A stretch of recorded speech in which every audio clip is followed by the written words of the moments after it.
स्वागत है आपका शिखर क्लासेस यूट्यूब चैनल पर। आज आप पढ़ेंगे कर्म एवं उसके भेद। तो ये क्रिया एवं उसके भेद। कर्म नहीं, क्रिया एवं उसके भेद। तो ये क्रिया क्या होता है? क्रिया हम किसे कहते हैं ना? अभी तक आप लोगों ने पढ़ा संज्ञा, संज्ञा किसे कहते हैं, फिर पढ़ा सर्वनाम, सर्वनाम किसे कहते हैं, फिर पढ़ा विशेषण, विशेषण क्या होता है। आज आप पढ़ेंगे क्रिया। अब क्रिया किसे कहते हैं? बाकी जो मैंने अभी नाम लिए, संज्ञा, सर्वनाम, विशेषण, ये तो आप पढ़ चुके हैं, तो इनके बारे में तो आपको पता ही है कि विशेषण किसे कहते हैं, संज्ञा किसे कहते हैं, सर्वनाम किसे कहते हैं। लेकिन ये जो क्रिया आया है ना, ये नया नया है एकदम। इसे ये क्या है, ये क्रिया क्या है, किसे कहते हैं हम? क्रिया है ना। तो ये जो क्रिया है ना, क्रिया, एक बात समझ में आ रही होगी आपको कि क्रिया कुछ हो रहा है ना। कहते कुछ हो रहा, कोई क्रिया हो रही है ना, ऐसा बोलते हैं। पानी उबल गया, मतलब कोई क्रिया हो रही है ना, कोई काम हो रहा है। तो क्रिया का अर्थ होता है काम, मतलब जहां पर कोई काम हो रहा हो उसी का मतलब होता है क्रिया। ठीक है, तो मैं परिभाषा ही लिख देती हूँ यहाँ पर। क्रिया, क्रिया ही परिभाषा डालती हूँ। परिभाषा,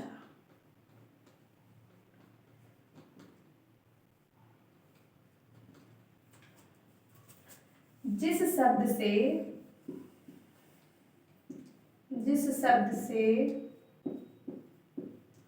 किसी कार्य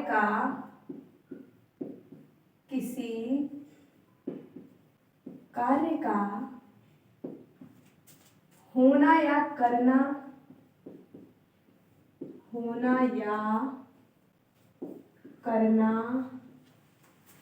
समझा जाए,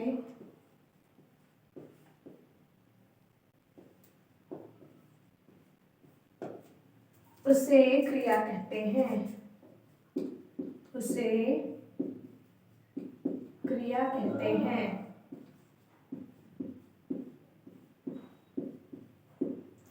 तो वही बात आ गई घूम फिर के ना, जो अभी मैंने आपको बताई थी कि क्रिया मतलब कुछ हो रहा है, कोई क्रिया हो रही है, कुछ चल रहा है, कुछ काम हो रहा है ना, उसी को कहते हैं क्रिया। तो यहाँ मैंने परिभाषा में भी लिख दिया कि जिस शब्द से किसी कार्य का कोई भी काम हो सकता है। ये जरूरी नहीं कि कोई हम कठिन परिश्रम कर रहे हैं उसी को हम कहेंगे काम करना, कुछ भी हो रहा हो। ये मैं पढ़ा रही हूँ, ये भी तो एक काम ही है ना, कोई क्रिया ही तो हो रही है ना। ये मैं बोल रही हूँ, कोई क्रिया ही तो हो रही है ना। तो मतलब किसी भी काम का होना जो है, या हो रहा है या किया जा रहा है, होना या करना, पाया जाए या समझा जाए, उसी को हम कहते हैं क्रिया। जैसे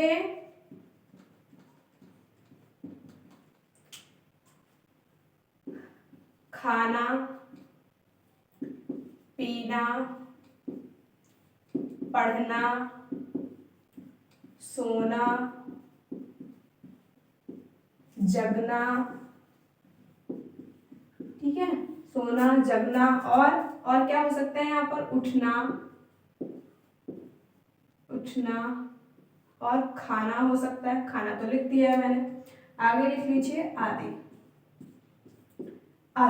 ठीक है, तो देखिए यहाँ पर मैंने लिखा खाना, पीना, पढ़ना, सोना, जगना, उठना आदि।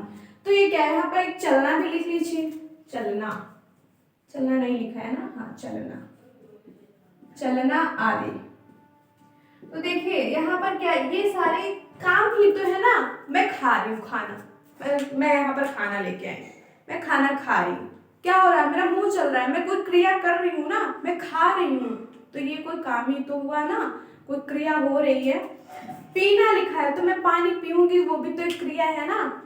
पढ़ना, सोना, जगना, उठना, इस प्रकार के जो शब्द हैं यही होते हैं हमारे क्रिया। ठीक है, अब क्रिया के साथ साथ में आप लोगों ने एक शब्द सुना होगा, धातु। अब ये धातु इसके साथ में क्यों आता है? धातु होता क्या है कि क्रिया के साथ में जोड़ा गया, क्योंकि जब हम क्रिया पढ़ते हैं तो हमें ये धातु शब्द सुनने को मिलता है। तो ये धातु क्या होता है, थोड़ा सा उसके बारे में भी देखते हैं। धातु, ठीक है, लिखिए यहाँ पर क्रिया के मूल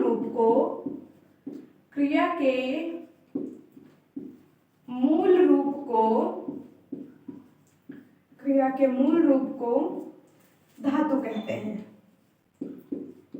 के मूल रूप को धातु कहते हैं। ठीक है, यहाँ पर आप ऐसे भी कह सकते हैं कि क्रिया जिस रूप में जन्म लेती है, क्रिया जिस रूप में जन्म लेती है उसको हम कहते हैं धातु। ठीक है, तो यहाँ पर अब आप सोच रहे होंगे कि इसका मतलब क्या हुआ। यहाँ पर लिखा हुआ क्रिया के मूल रूप को धातु कहते हैं। क्रिया तो आप लोगों ने देखी, क्रिया क्या लिखा हुआ, जिस शब्द से किसी कार्य का होना या करना समझा जाए उसे क्रिया कहते हैं। क्रिया में मैंने उदाहरण बताया, जैसे खाना, पीना, पढ़ना, सोना, जगना, उठना, चलना आदि। ठीक है, अब इन्हीं के मूल रूप कह रहा है वो। ठीक है, मतलब बहुत ही ये जो धातु है ये क्रिया से कनेक्टेड है बहुत अच्छी तरह से, है ना। ये तो क्रिया है और इसी का जो मूल रूप है, मतलब ये जो सब शब्द यहाँ पर लिखे हुए ये है क्रिया, और ये क्रिया इसने जब जन्म लिया होगा जिस रूप में, उसी रूप को हम कहेंगे धातु। तो अब ये जो है ये किस रूप में जन्म लिए होंगे, ये देखिए यहाँ पर मैं लिखती हूँ, जैसे फिर डाल लीजिए यहाँ पर। देखिए मैंने ऊपर लिखा खाना, तो खाना ये क्रिया जो है जब इसने जन्म लिया होगा तो उसका मूल रूप क्या होगा, क्या हो जाएगा, खा, खा। ठीक है, इसी प्रकार यहाँ पर लिखा है पीना, तो पीना का हो जाएगा पी। उसके बाद लिखा है पढ़ना, तो पढ़ना का हो जाएगा पढ़।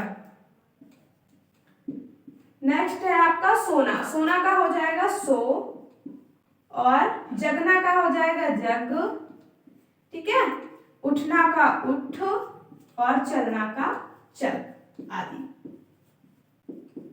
ठीक है, तो ये है आपके मूल रूप। अब देखिए इसको आप एक तरीके से और समझ सकते हैं कि ये जो क्रिया होती है ना, इनमें ना प्रत्यय लगा होता है। कौन सा, ना प्रत्यय, ना प्रत्यय लगा होता है इन क्रिया में। ठीक है, जो एक क्रिया होती है हमारी, इनमें ना प्रत्यय लगा होता है। अब इनको आप पहचान भी सकते हैं, जैसे कुछ लिखा हुआ कोई भी शब्द है उसमें आप ना लगा के देख रहे हैं तो पता चल रहा है कि कोई क्रिया बन रही है, तो हमें पता चल जाएगा कि जैसे आपने खा में ना लगाया, आपको पता है कि जो क्रिया शब्द होते हैं हमारे, जो क्रिया होती हैं उनमें ना प्रत्यय लगा होता।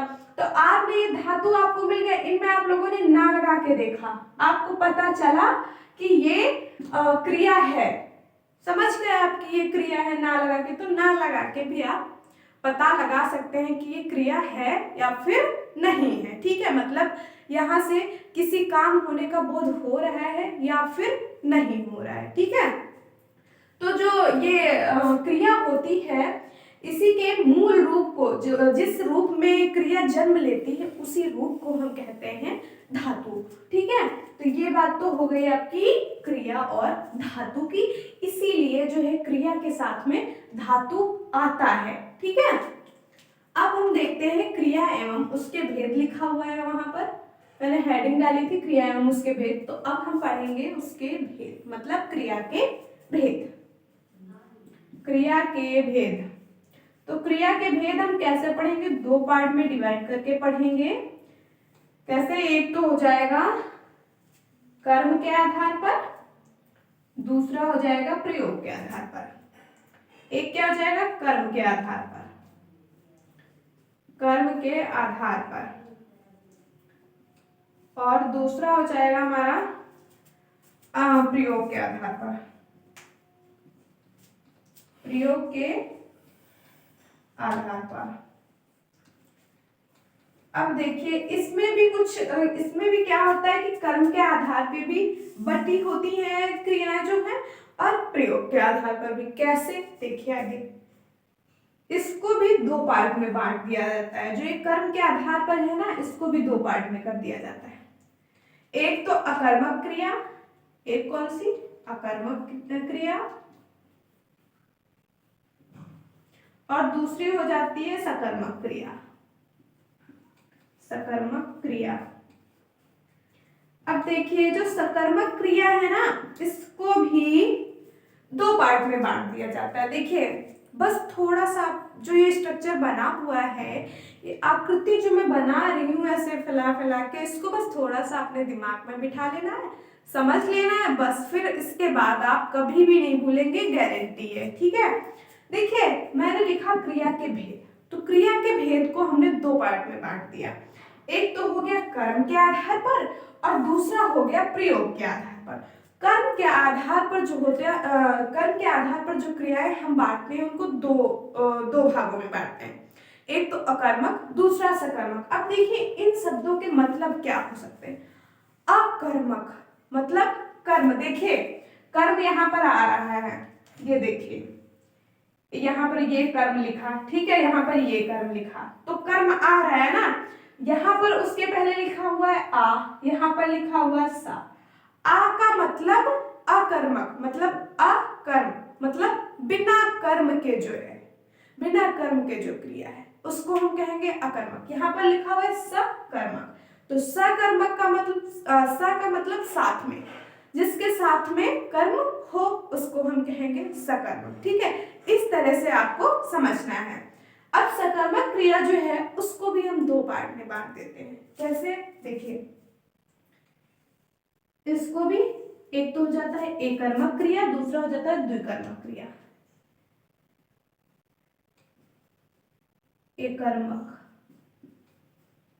एकर्मक क्रिया और दूसरा हो जाता है द्विकर्मक।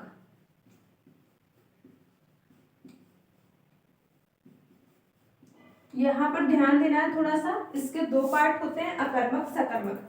लेकिन सकर्मक के अंतर्गत देखिए एकर्मक होता है, आ नहीं, आ तो इसका मूल रूप होता है, मतलब कि मूल रूप का मतलब ये इसके दो मूल भेद होते हैं, कर्मक और सकर्मक। ठीक है, सकर्मक के अंतर्गत एकर्मक, ए जहां पर लिखा मिले मतलब एक एकर्मक, और जहां पर द्वि मिले मतलब द्विकर्मक। अब यहाँ पर इसका मतलब क्या है, एकर्मक मतलब जहां पर एक कर्म हो, एक काम हो, है ना। द्विकर्मक मतलब जहां पर दो कर्म हो उसको हम द्विकर्मक कहेंगे। ठीक है, इतनी बात समझ में आ गई होगी आशा करती हूँ। आगे देखिए यहाँ पर लिखा हुआ है प्रयोग के आधार पर। अब प्रयोग के आधार पर भाई कितने प्रकार के होंगे, ये देखिए प्रयोग के आधार पर हम इनको 5 प्रकार में बांट देते हैं। एक, दूसरा इधर 2 हो जाएगा, 3, 4 और ये हो गया 5। ठीक है, तो इसको मैं पहले लिख देती हूँ। प्रेरणार्थक क्रिया, प्रेरणार्थक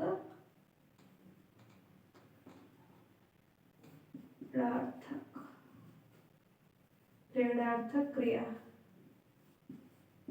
यहाँ पर लिख लीजिए नाम धातु क्रिया, नाम धातु क्रिया।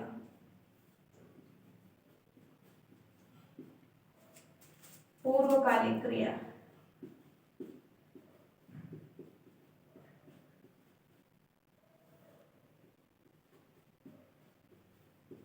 यहाँ पर हो जाएगा, इसको थोड़ा सा मैं नीचे कर देती हूँ। सहायक क्रिया, सहायक क्रिया, और नंबर 5 पे आ जाएगा आपका संयुक्त क्रिया, संयुक्त क्रिया। ठीक है, ये हो जाएंगी प्रयोग के आधार पर 5 प्रकार में।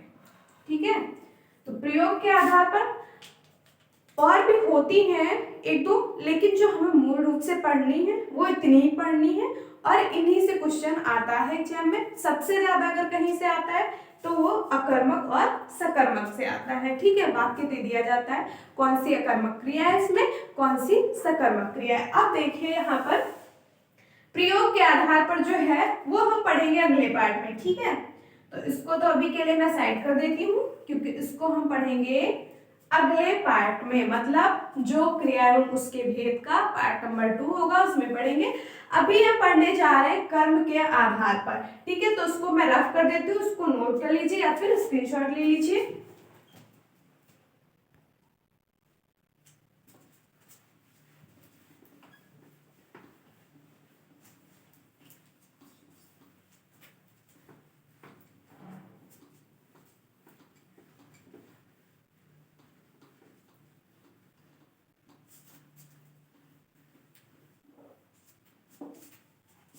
यहाँ पर लिख लीजिए,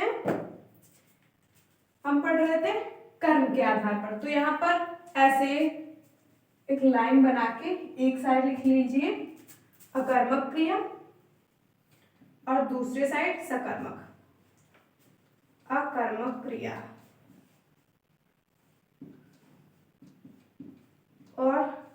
इस साइड लिख लीजिए सकर्मक क्रिया।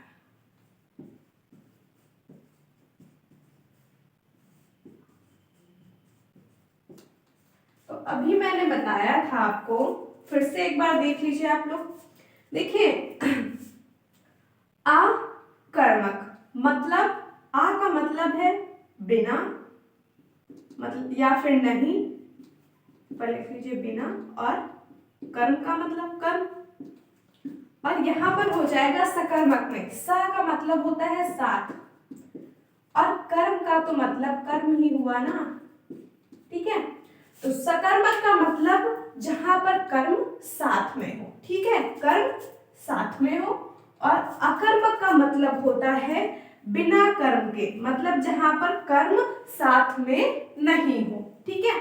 अब हम थोड़ा सा और समझते हैं कि ये अकर्मक क्रिया और सकर्मक क्रिया क्या होती। देखिए जो सकर्मक क्रिया होती है वो अपने साथ में कर्म को लेकर चलती है, ठीक है, किसको, कर्म को। और जो क्रिया का प्रभाव होता है वो किस पर पड़ता है, कर्म पर पड़ता है, क्योंकि इसके साथ में कर्म है तभी तो क्रिया का प्रभाव कर्म पर पड़ रहा है।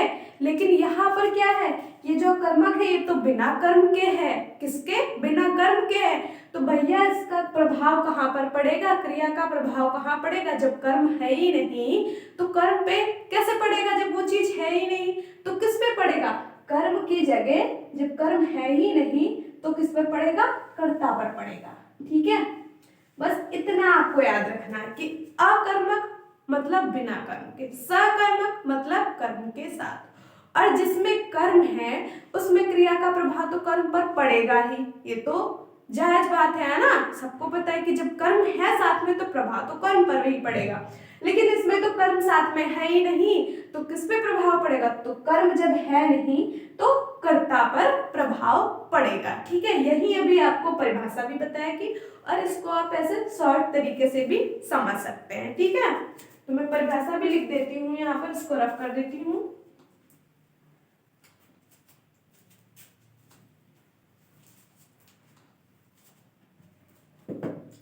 यहाँ पर लिखिए अकर्मक क्रिया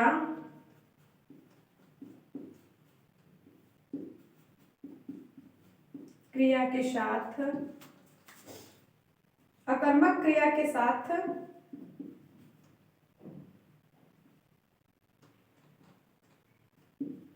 कर्म नहीं होता है, अकर्मक क्रिया के साथ कर्म नहीं होता है तथा उसका फल या उसका प्रभाव भी आप लिख सकते हैं, ठीक है, उसका फल या उसका प्रभाव, उसका फल कर्ता पर पड़ता है।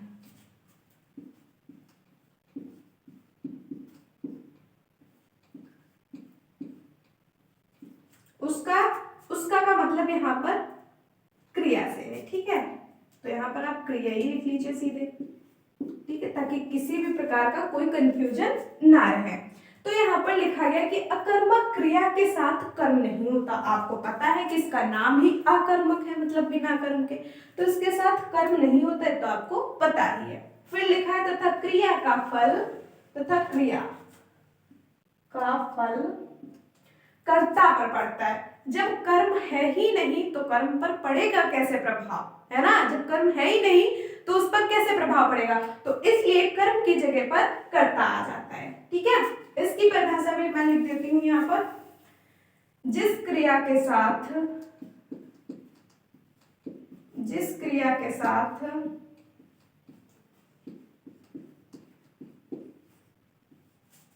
कर्म हो या कर्म होने की संभावना हो, या कर्म होने की संभावना हो,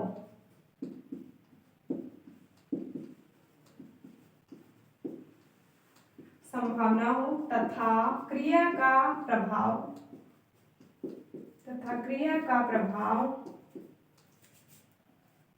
या फल लिख लीजिए, तथा क्रिया का प्रभाव कर्म पर पड़ता है, कर्म पर पड़ता है, ठीक है। जिस क्रिया के साथ कर्म हो, तो इसका नाम ही है सकर्मक। ठीक है, तो मतलब कि जो कर्म है वो साथ में है। ठीक है, तो जिस क्रिया के साथ कर्म हो या कर्म होने की संभावना हो, मतलब कोई काम हो रहा है और हमें पता है कि इसके साथ में, मतलब ये मैंने बोल दिया कि सीता पढ़ रही है, तो आपसे पूछे कि सीता क्या कर रही है, सीता क्या पढ़ रही है, तो आप यही बताएंगे ना, वो कोई बुक पढ़ सकती है ना, या फिर कोई अखबार, कोई न्यूज़पेपर ऐसे करके पत्र वगैरह पढ़ सकती है ना। तो यहाँ पर कर्म होने की संभावना है, लेकिन ये ज्यादातर नहीं पूछा जाता है। सीधा सीधा इतनी बात आती है कि जिस क्रिया के साथ कर्म हो। ठीक है, लेकिन ये भी आना चाहिए आपको, इसलिए बताना जरूरी है। या कर्म होने की संभावना हो तथा क्रिया का प्रभाव कर्म पर पड़ता है। जब कर्म साथ में है तो प्रभाव भी तो कर्म पर ही पड़ेगा, है ना। अब देखिए कैसे, यहाँ पर मतलब ये सब क्या है, इतनी बात तो आपकी समझ में आ गई होगी, ये मुझे पता है। ठीक है, लेकिन थोड़ा सा और इसके आगे देखिए। जैसे मैं यहाँ पर बोलूं, मैं यहाँ पर लिख दूं मोहन, ये रहने देती हूँ, पहले आप पहचान देख लीजिए, उसके बाद उदाहरण देखिए। पहचान, इसकी जो ये अकर्मक क्रिया और सकर्मक क्रिया, इसकी पहचान आप कैसे करेंगे, कैसे आप समझ पाएंगे कि ये अकर्मक क्रिया है या सकर्मक क्रिया है, जब क्वेश्चन पेपर में आपसे पूछा जाएगा।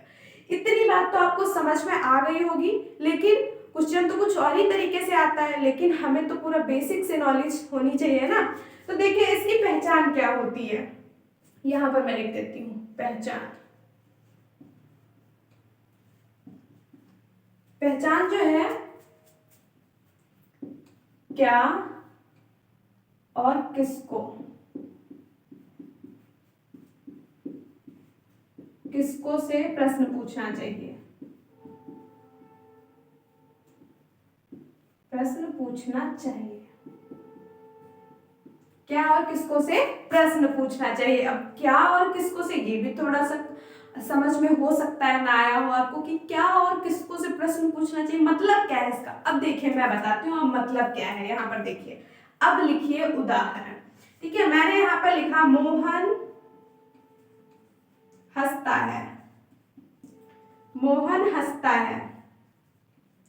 ठीक है, और इधर मैं लिख देती हूं मोहन पढ़ता है, मोहन पढ़ता है नहीं, राम फल खाता है, राम फल खाता है।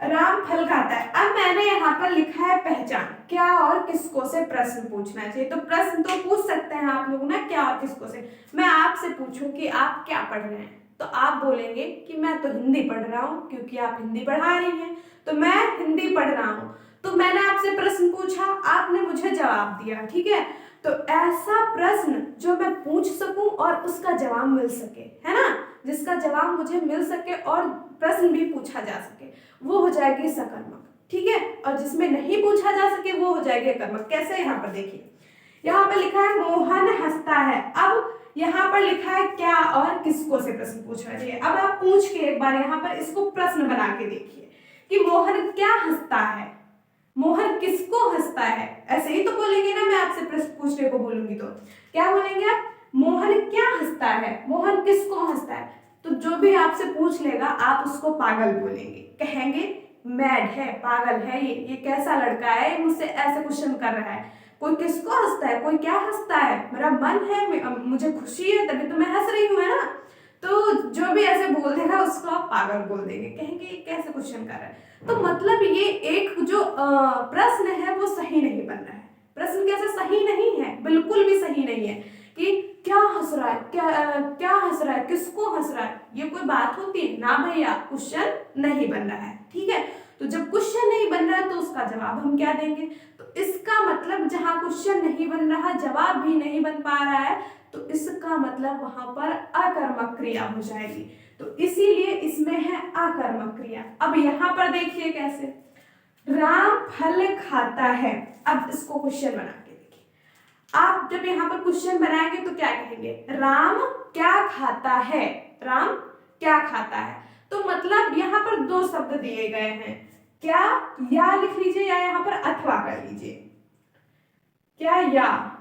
ठीक है, मतलब दोनों में से किसी एक से प्रश्न बनना चाहिए, जरूरी नहीं कि दोनों से ही बनना है, ठीक है। इसमें तो एक से भी यदि इसमें प्रश्न बन जाता क्या से या किसको से, तो ये वाक्य आ जाता सकर्मक के अंतर्गत, लेकिन इसमें तो बन ही नहीं रहा है। क्या लगाइए, चाहे किसको। लेकिन यहाँ पर देखिए मैंने लिखा राम, राम तो ऐसे ही लिखा रहने दीजिए, यहां से लिखती हूँ राम क्या खाता है,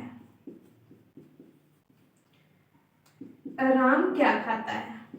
तो ये प्रश्न बना ना यहाँ पर मैंने ये जो क्या और किसको वाली लाइन यहाँ पर लिखी हुई है, ये मैंने प्रयोग करके देखी यहाँ पर, तो उसका क्वेश्चन जो है, प्रश्न जो है वो बन गया कि यहाँ पर आंसर तो पहले से ही लिखा था, राम फल खाता है।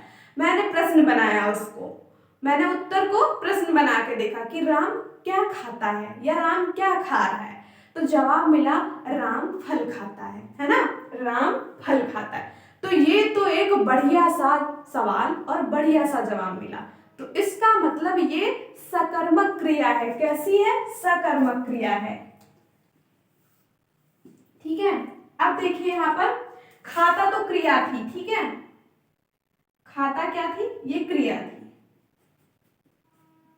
क्रिया थी, ठीक है। और जब मैंने प्रश्न पूछा तो मुझे कर्म मिला। क्या मिला? कर्म मिला। यहाँ पर मैंने क्या लिखा था? राम क्या खाता है, तो इस क्या के स्थान पर मुझे कर्म मिला फल, कि राम फल खाता है, और यही हो जाएगा आपका कर्म, ठीक है। इस प्रकार से आपको इस क्या और किसको का प्रयोग करना है परीक्षा में। जब भी आपको इस तरह के वाक्य मिले, पूछा जाए कि इनमें कौन सा सकर्मक क्रिया, किसमें सकर्मक क्रिया है और किसमें अकर्मक है, आप तुरंत बस सेकंडों के अंदर पूछ के देखिए सवाल क्या और किसको से शुरू करके देखिए। क्या कोई प्रश्न बन रहा है? नहीं बन रहा है तो इसका मतलब वो कर्मक, बन रहा है तो मतलब सकर्मक। इतनी बात बस अपने दिमाग में बिठा लेंगे। अगला एक और देख लीजिए, यहां पर मैं लिख देती हूं राधा रोती है, राधा रोती है, ठीक है। इधर मैं लिख देती हूं सीता गाती है, सीता, सीता गाना गाती है, लिखिए सीता गाना गाती है, सीता गाना गाती है। जहां पर देखो वाक्य जो होते हैं ना, आप एक दो बार पढ़ेंगे, पढ़ के ही पता चलेगा। देखिए एक इधर पढ़िए राधा रोती है, तो इसमें आपको खुद ही पता चल जाता है कि ये राधा रोती, एक सिंपल सा वाक्य है, इसका कोई उत्तर या प्रश्न कुछ नहीं है ना। लेकिन यहाँ पर सीता गाना गाती है, तो तुरंत दिमाग की घंटी बजती है कि मैं पूछ सकता हूँ सीता क्या गाती है? सीता गाना गाती है ना। इसका प्रश्न बनाया मैंने, सीता क्या गाती है? क्या गाती है? तो गाती तो क्रिया थी, गाती क्या थी? क्रिया थी, ठीक है, क्रिया थी। और जब मैंने प्रश्न पूछा तो क्या, जो प्रश्न पूछा हमने सीता क्या गाती है, तो उस क्या के जगह पर हमें जवाब मिला कि गाना गाती है। क्या गाती है? गाना गाती। तो ये जो गाना हो जाएगा ना, एक कर्म हो जाएगा, मतलब काम हो जाएगा, है ना। ये गाना जो है यही हो जाएगा कर्म, जो क्या के स्थान पर जब मैं सवाल पूछूं, मतलब मैं पूछूं या आप पूछे, सवाल पूछे और उसी क्वेश्चन मार्क की जगह पर जो भी शब्द आएगा वही हमारा हो जाएगा कर्म, ठीक है। और ये तो क्रिया है। यहाँ पर जैसे मैं यहाँ पर, हाँ यहाँ पर भी देख लीजिए आप लोग, राधा रोती है, तो यहाँ पर क्वेश्चन बना के देखिए, राधा क्या रोती है? राधा क्या रोती है? राधा किसको रोती है? दोनों यूज करके देखिए, राधा किसको रोती है। मैं आपसे ऐसे पूछूं, आप क्या बोलेंगे? आप पागल हो गई हैं क्या? ऐसे पूछ रही है, ऐसे फालतू से सवाल है ना, ऐसे फालतू से सवाल पूछ रही हैं आप। राधा क्या रोती है? राधा क्या रोएगी? राधा रो रही है, पता नहीं क्यों रो रही है, इसका कोई प्रश्न नहीं है। राधा क्यों रोती है? ठीक, सॉरी, क्यों नहीं, राधा क्या रोती है? राधा किसको रोती है? क्यों रोती है ये तो पूछा जा सकता है कि राधा क्यों रो रही है ना। क्या नहीं उसको मिला, लेकिन यहाँ पर बात है क्या और किसको की, उससे प्रश्न बना के देखिए, क्या और किसको शब्द से प्रश्न बना के देखिए। तो यहाँ पर मैंने पूछा राधा क्या रोती है, राधा किसको रोती है, तो ये सवाल नहीं बन रहे हैं और इनका कोई जवाब भी नहीं हो सकता। यहाँ पर बस एक वाक्य है जो लिखा है कि राधा रोती है, ठीक है। तो इसलिए क्या है, इसमें कोई सवाल नहीं बन रहा है, कोई जवाब नहीं, तो इसलिए ये हो जाएगा अकर्मक और ये सकर्मक। इसमें एक वाक्य और देख लीजिए कि यहाँ पर देखिए ये वाली लाइन पढ़िए जरा, जिस क्रिया के साथ कर्म हो या कर्म होने की संभावना हो। कर्म होने की संभावना कैसे हो सकती है संभावना यहाँ पर, तो इसको मैं थोड़ा सा रफ कर देती हूँ। यहाँ पर देखिए, जैसे मैं लिख दूं यहाँ पर मोहन पढ़ता है, मोहन पढ़ता है।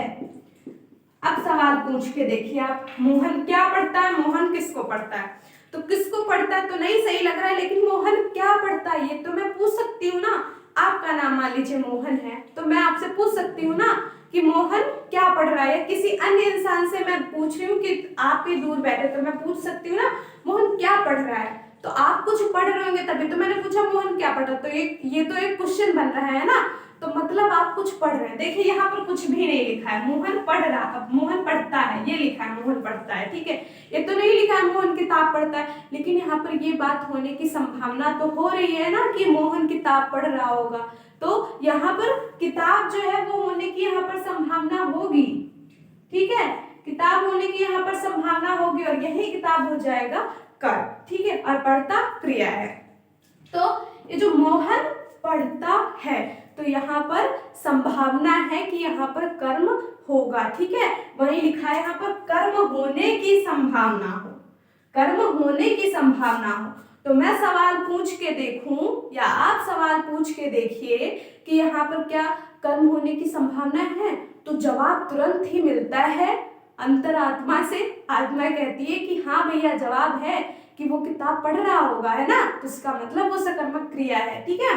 तो इस तरह से क्या है, आप पता लगा सकते हैं कि सकर्मक क्रिया या कर्मक क्रिया। अब देखिए क्वेश्चन, एक तो वाक्य से पूछा जा सकता है, दूसरा सीधा सीधा शब्द दिए जा सकते हैं। कैसे, यहाँ पर मैं लिखती हूँ, इधर यहाँ पर लिखिए सोना, हंसना, दौड़ना,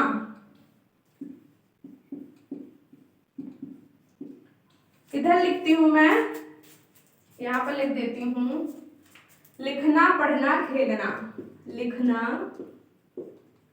पढ़ना, खेलना, लिखना, पढ़ना, खेलना। अब देखिए आपसे पूछा जाए इस तरह से अगर पेपर में कि लिखना, पढ़ना या फिर खेलना, इनमें से कोई शब्द, इसके अलावा भी हो सकते हैं कोई भी शब्द, इनमें कौन सी क्रिया है, सकर्मक या अकर्मक, इसमें से भी दिए जा सकते हैं। सोना, हंसना, दौड़ना, इनमें से किसमें कर्मक क्रिया है, किसमें सकर्मक क्रिया है। तो अब ये मत आप लोग कहिएगा कि मुझे पता है, क्योंकि मैंने उधर तो सकर्मक में लिख दिया, इधर तो अकर्मक में ही लिखा है। ये देख के मत कहिएगा, इसको समझने की कोशिश करिए कैसे हम इसका जवाब देंगे। आप सोच रहे होंगे ये तो एक शब्द लिखा है, इसको हम कैसे क्वेश्चन करके पूछेंगे, क्यों नहीं कर सकते भाई, क्वेश्चन कर सकते हैं ना।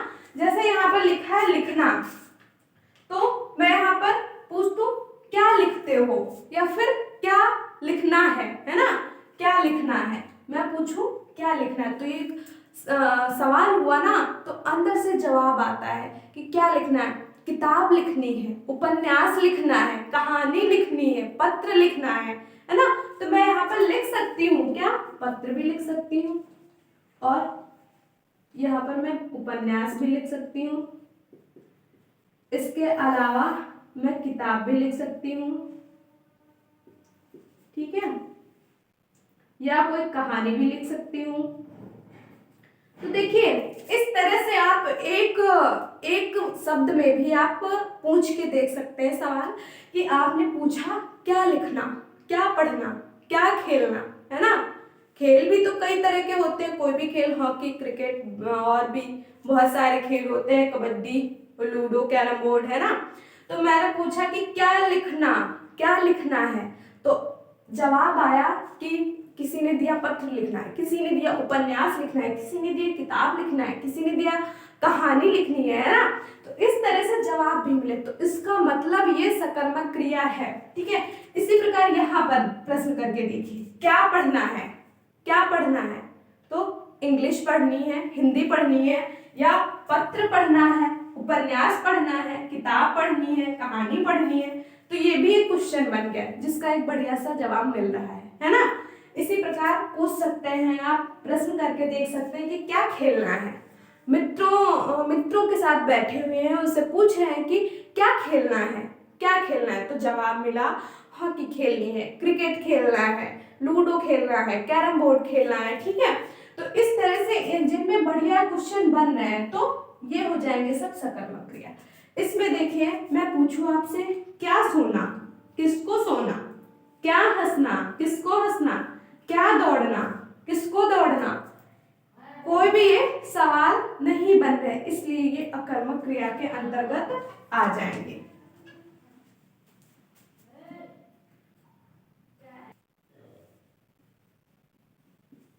अकर्मक क्रिया, ठीक है। इसमें मैंने आपको एक चीज नहीं बताई, मिस हो गई है, अभी देख लीजिए आप लोग। देखिए यहाँ पर मैंने वहां तो आपको बताया कि ये कर्म है, ये क्रिया है, लेकिन यहाँ पर परिभाषा में लिखा हुआ है कि अकर्मक क्रिया के साथ कर्म नहीं होता तथा क्रिया का फल कर्ता पर पड़ता है। तो देखिए ये जो हंसता है, रोती है, तो हंसता की धातु क्या होगी, धातु भी देख लीजिए, शायद मैंने वहां पर नहीं बताई थी। तो हंसता जो जहां पर हंसता होगा वहां पर इसकी मूल धातु जो है, मूल रूप होगा वो हंस हो जाएगा, रोती का रो हो जाएगा, लेकिन उससे यहाँ पर आपको कोई मतलब नहीं है, बस मैं यहाँ वाली चीजें ये थोड़ा सा यहाँ पर मैंने बता दिया। यहाँ पर देखिए जो हंसता है वो है क्रिया, जो रोती है वो है क्रिया, लेकिन इसमें कर्म तो है ही नहीं, तो इसका प्रभाव किस पे पड़ेगा, कर्ता का। कर्ता मतलब हंसता का प्रभाव इस पे मोहन पे पड़ेगा और रोती का प्रभाव राधा पर पड़ेगा, और यही होंगे कर्ता। ठीक है, तो इस तरह से भी वाक्य भी पूछे जा सकते हैं, और इस तरह से जो है क्रिया भी केवल दी जा सकती है, मतलब ये केवल इस तरह के शब्द दिए जा सकते हैं और आपसे पूछा जा सकता है। तो आपको क्या करना है, सवाल करके देखिए, जिसमें सवाल बन जाता है, मतलब जिसमें क्या और किसको का जवाब हमें मिलता है वो तो होगी सकर्मक, जिसमें क्या और किसको का जवाब नहीं मिलता है वो हो जाएगी अकर्मक। ठीक है, अभी देखिए मैंने आपको बताया था थोड़ी देर पहले जब मैं आपको भेद पढ़ा रही थी, तो मैंने बताया था सकर्मक क्रिया को भी हम दो पार्ट में बांट देते हैं, एक तो एकर्मक क्रिया, दूसरी द्विकर्मक क्रिया। ठीक है, तो इसको मैं रख करके अब वो पढ़ती हूँ। ठीक है, मतलब अब एकर्मक क्रिया और द्विकर्मक क्रिया की तरफ चलते हैं। तो इसको मैंने बांटा था दो पार्ट में, एक तो एकर्मक क्रिया और दूसरा द्विकर्मक क्रिया।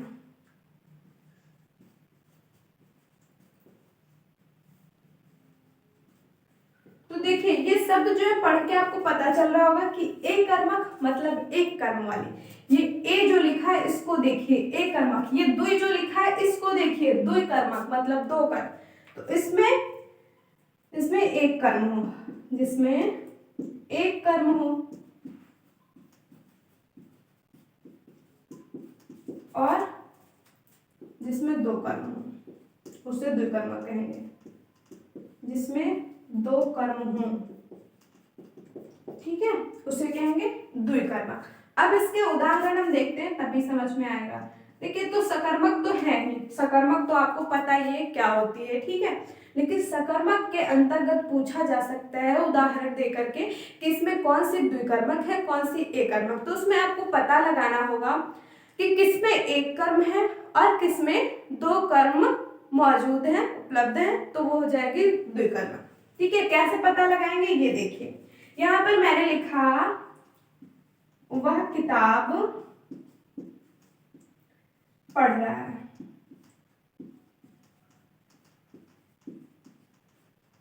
सीता गाना गा रही है, सीता गाना गा रही है, सीता गाना गाती है, सीता गाना गाती है। ठीक है, यहां पर मैं लिख देती हूं श्याम ने राम को थप्पड़ मारा, राम को थप्पड़ मारा, श्याम ने राम को थप्पड़ मारा। एक और लिख लीजिए, अध्यापक अध्यापक ने छात्रों को हिंदी पढ़ाई।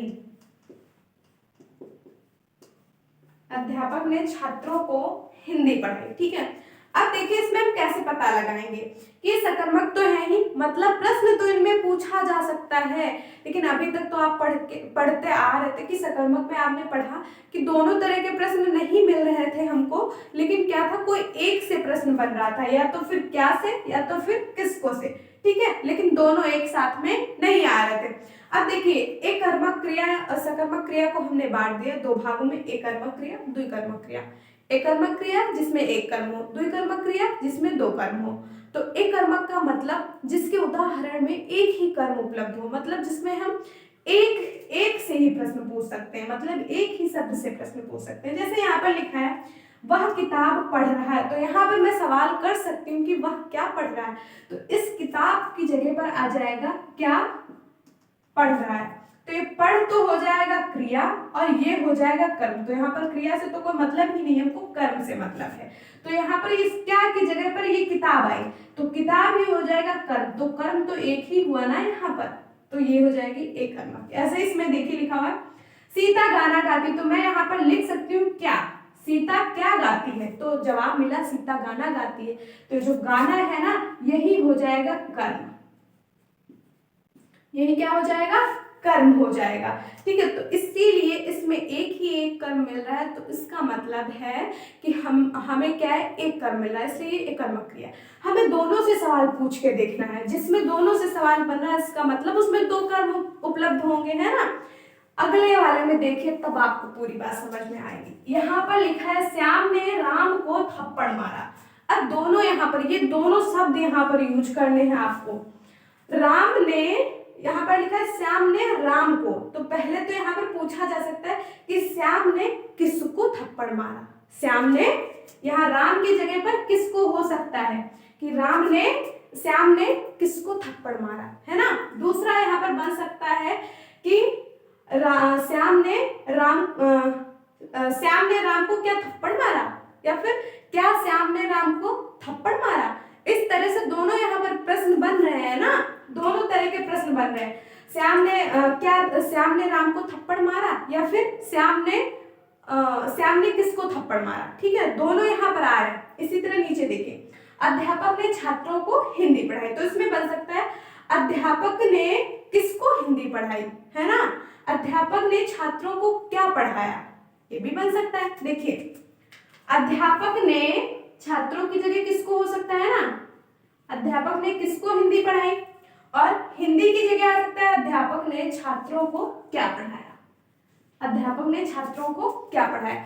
तो मतलब एक ही वाक्य में दोनों चीजों से प्रश्न बन रहा है और दो दो चीज के हमें उत्तर मिल रहे हैं।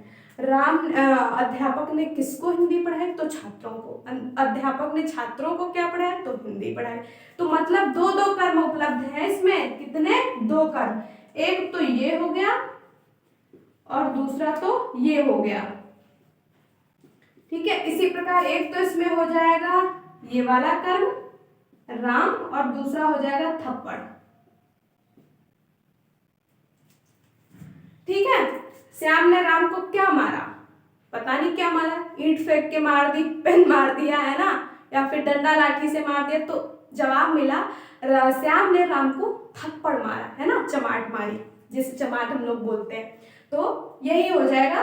उतने समय मैंने कुछ और बोल दिया था, लेकिन कोई बात नहीं। अभी ये देखिए श्याम ने राम को क्या मारा, तो हम प्रश्न पूछ के देखेंगे कि जहां पर हमें प्रश्नवाचक मिलेगा, मतलब जहां पर हमें क्या और किसको मिलेगा, वही हमारे कर्म हो जाएंगे। मैंने पूछा श्याम ने किसको थप्पड़ मारा, तो यहाँ पर किसको आया, तो किसको की जगह जवाब मिला राम को, तो ये राम हो जाएगा पहला कर्म। दोबारा मैंने क्वेश्चन किया कि श्याम ने राम को क्या मारा, तो जवाब मिला थप्पड़, मतलब क्या की जगह पर मुझे थप्पड़ जवाब मिला, तो जो दूसरी जगह पर थप्पड़ आया वो थप्पड़ हो जाएगा हमारा दूसरा कर्म। इसलिए ये द्विकर्मक क्रिया है। ठीक है, जहां पर दोनों से प्रश्न बने, दो दो आंसर मिले एक ही वाक्य में, तो वहां पर द्विकर्मक क्रिया होगी। बस इतना ही था सकर्मक और अकर्मक में। इस तरह से जो कर्म के आधार पर थे वो तो कंप्लीट हो गए, लेकिन अभी आपको प्रयोग के आधार पर पढ़ने, जो कि आप अगले पार्ट में पढ़ेंगे। तब तक के लिए जय हिंद, धन्यवाद।